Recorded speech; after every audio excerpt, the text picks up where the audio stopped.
In 1979, Japan believed it had found the answer to a persistent threat on Amami Oshima Island, the Habu snake, a venomous species that had spread fear through villages for decades.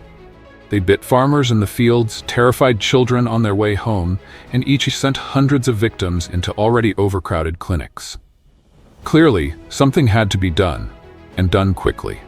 So the Japanese government put forward a bold idea, releasing snake killers onto the island to solve the venomous snake problem.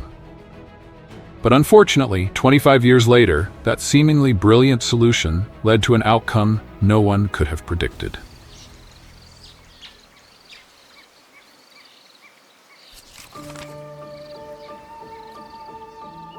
Amami Oshima is a subtropical island located at the southernmost edge of Japan, regarded as one of the most ecologically unique regions in the world.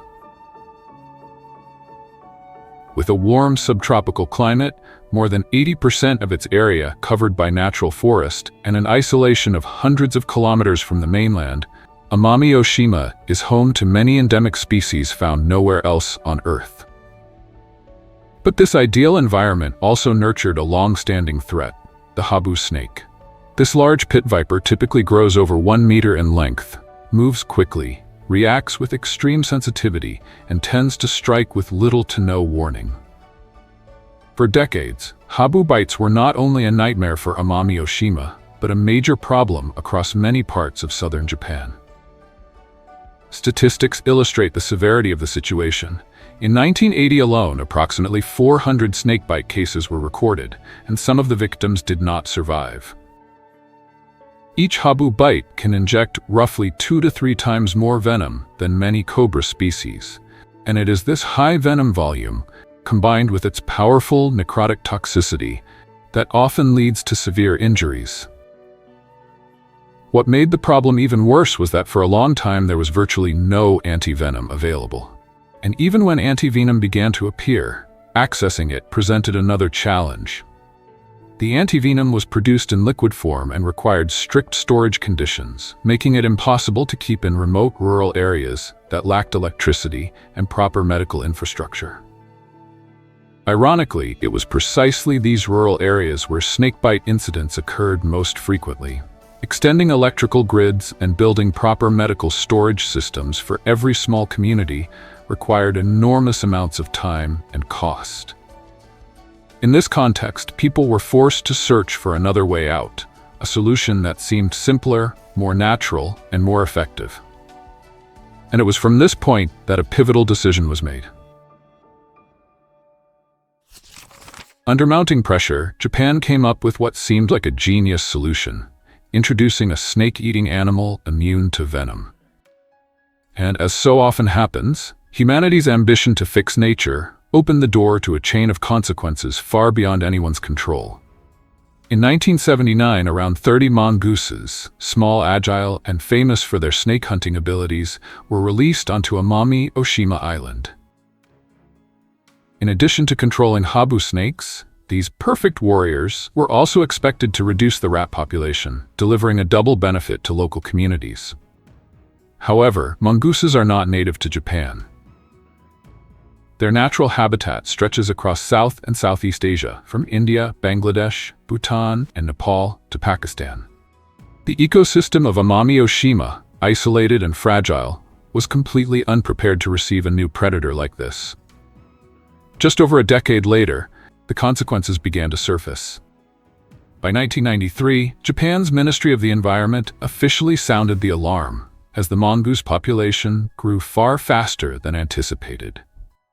And by the year 2000, their numbers on the island had exploded to around 10,000 individuals, a figure that made it clear the original plan had gone seriously off course. Did the number of snakes decrease? Statistically speaking, the answer is yes, but mongooses were not the cause of that change. In reality, they showed little interest in venomous prey, a major paradox because in theory, mongooses seemed like the perfect solution for dealing with Habu snakes. They are famous for their speed and quick reflexes, capable of confronting cobras, a species closely related to the Habu. and they possess special acetylcholine receptors that make them less sensitive to venom, allowing them to survive even after being bitten. Over millions of years of evolution, mongooses also developed specialized skills for killing snakes, from precise reflexes to sharp teeth, making them almost the ideal snake killers. But in nature, theory does not determine behavior. Mongooses are active during the day, while Habu snakes are nocturnal, meaning the two species rarely encounter each other. And even when opportunities arise, hunting snakes remains an energy-intensive and risky choice, especially when easier and safer prey like rats and rabbits are always available. Hunting snakes in this context is no different from choosing fine dining when fast food is right in front of you, and the fine dining can still bite back at any moment. As a result, mongooses proved almost useless at controlling snakes, but extremely effective at reproducing and spreading across the island. When it became clear that mongooses could not solve the snake problem, Japan was forced to confront an even harsher reality. The mongooses themselves had become the new problem. As a result, in 2000, the Japanese government officially launched a large-scale program to reduce the mongoose population on Amami-Oshima Island. Over the following 2 decades, approximately 32,000 individuals were captured. The last recorded mongoose was documented in April 2018, and in the 6 years that followed, no further signs of their presence were reported. Based on long-term monitoring data, the government proudly announced on September 3, 2024, that the non-native mongoose population on the island had been completely eradicated. From a conservation perspective, this was good news, though perhaps not for the mongooses themselves. But the real question remained, how did Japan manage to do it? The answer was far from simple. The road to success was filled with trial and error. At first, the measures were relatively limited, such as placing traps along roads, but these proved largely ineffective. The traps were hardly attractive enough to lure mongooses. Only when it became clear that the problem could not be solved with a single measure did the strategy begin to change. Japan adopted a more comprehensive approach, combining specialized traps, poison bait, scent-based attractants, and various monitoring methods. Even trained canine dogs were deployed to search for any remaining individuals. It was this coordinated and persistent effort, sustained over many years, that ultimately brought the campaign to its conclusion. As the mongoose eradication campaign expanded, the approach changed completely. The initial traps were quickly replaced by specially designed traps, precisely tailored to the shape and size of mongooses, ensuring that other animals would not be accidentally caught.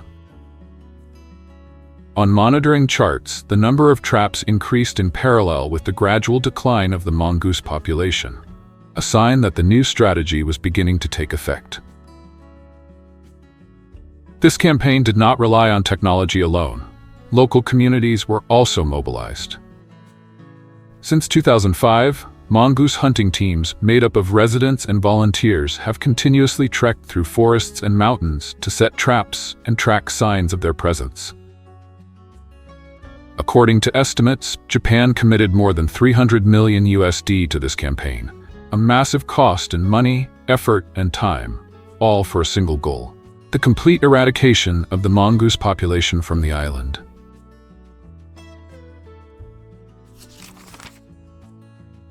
This led many people to ask, was it really necessary to go this far? Could the mongooses not simply be left to exist? The answer is no.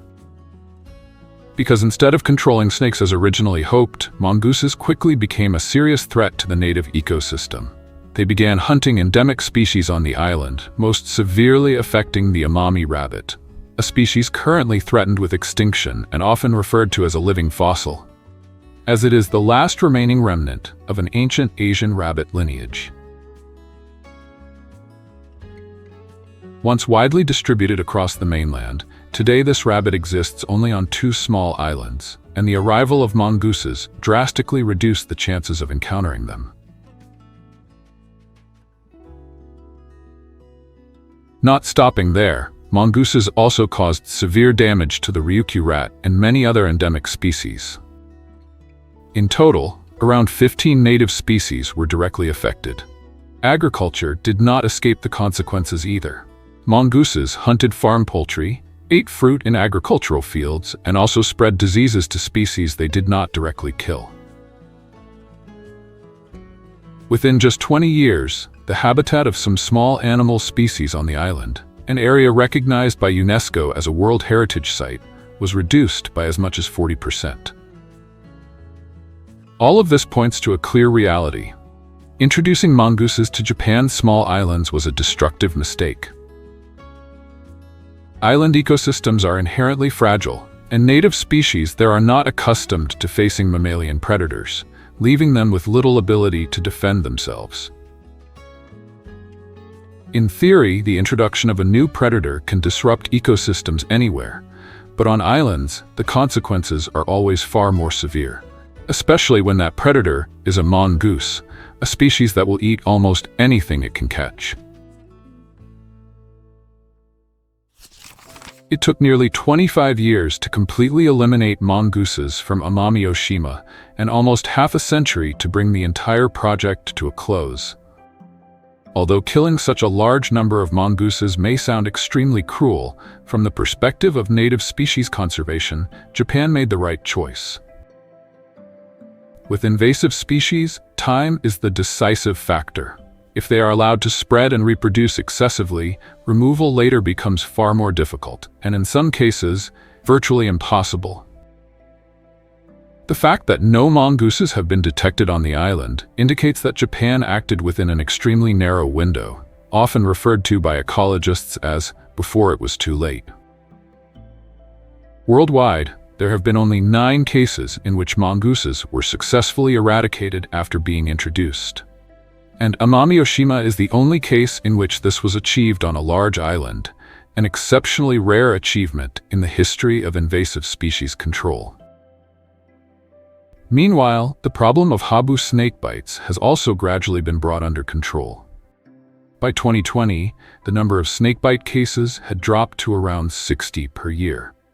However, as mentioned earlier, this change was not due to mongooses, but rather to community prevention measures and improved access to antivenom, which helped eliminate fatalities.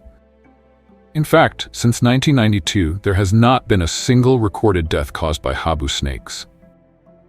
The story of Amami-Oshima reveals an important truth. Intervening in nature is never simple. A change that seems small can trigger a chain reaction lasting decades. Quick fixes often come with a very high price. Amami-Oshima is not an exception in history. It is a version of a tragedy that was stopped in time. Hawaii with mongooses and Australia with cane toads both began with the same arrogant genius idea of human intervention, only to end with ecosystems permanently damaged. The difference is that Amami recognized the mistake while the door was still ajar, proving that prevention is always cheaper and easier than repair. Amami succeeded, but only at the cost of immense time, money, and effort. Today, the techniques developed on Amami-Oshima are being applied in many parts of the world, including island chains in Japan and Southeast Asia, New Zealand, Hawaii, the Galapagos Islands, the Caribbean, as well as numerous ecological reserves in Africa and Europe, places where invasive species have caused or continue to cause severe ecological imbalance. Together, these efforts have helped shape a global playbook for invasive species control, proving that while ecological damage can spread quickly, decisive action, taken early enough, can still stop it. And Amami-Oshima is not the only place where humans have made mistakes with mongooses. It is simply one of the very few places that recognize the mistake in time and persistently work to correct it before it was too late. In the end, in nature, mistakes do not disappear. They simply wait to return with higher interest.